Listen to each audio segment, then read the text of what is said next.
بسم اللہ الرحمن الرحیم۔ شروع اللہ کے پاک نام سے جو بڑا مہربان اور نہایت رحم والا ہے۔ السلام علیکم دوستو، امید ہے آپ سب خیریت سے ہوں گے۔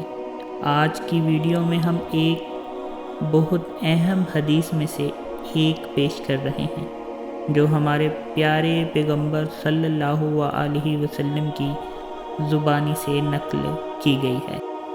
یہ حدیث ہمیں جہاد اور اللہ کی راہ میں قربانی کی اہمیت کے بارے میں بتاتی ہے۔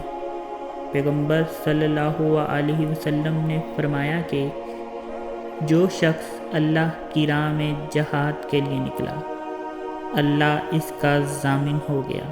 یعنی جب کوئی شخص جہاد کے لیے اللہ کی راہ میں نکلتا ہے تو اللہ تعالیٰ خود اس کی حفاظت کرتے ہیں۔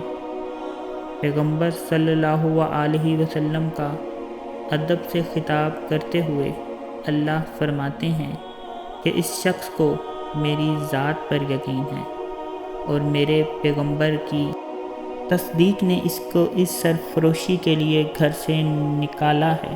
یعنی اس شخص کی توجہ ایمان اور قربانی کی حد تک پہنچ گئی ہے۔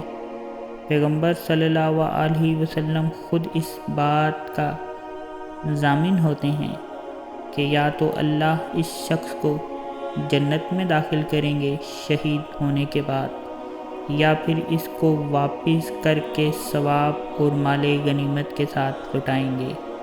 یہ مقابلہ اللہ کی طرف سے ہے جو اس شخص کو مل رہا ہے جو اللہ کی راہ میں جہاد کے لیے نکلا ہے۔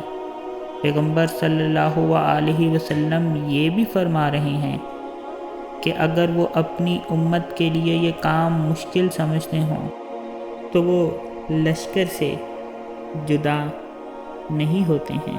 یعنی پیغمبر صلی اللہ علیہ وسلم اپنی امت کو بچانے کے لیے ہر جہاں بھی لڑنے کے حق میں حاضر رہتے ہیں۔ پیغمبر صلی اللہ علیہ وسلم کی خواہش ہے کہ اللہ کی راہ میں مارے جائیں، پھر زندہ کیے جائیں، پھر مارے جائیں، پھر زندہ کیے جائیں، پھر مارے جائیں۔ یعنی پیغمبر صلی اللہ علیہ وسلم کا ایمان اور قربانی کی جذباتی حالت کا اظہار ہے جو وہ اللہ کی راہ میں کرتے ہیں۔ اس حدیث کے ذریعے ہمیں ایمان کی قوت، جہاد کی اہمیت اور اللہ کی راہ میں قربانی کی عظمت سمجھ آتی ہے۔ امید ہے کہ آپ کو یہ معلومات پسند آئی ہوں گی۔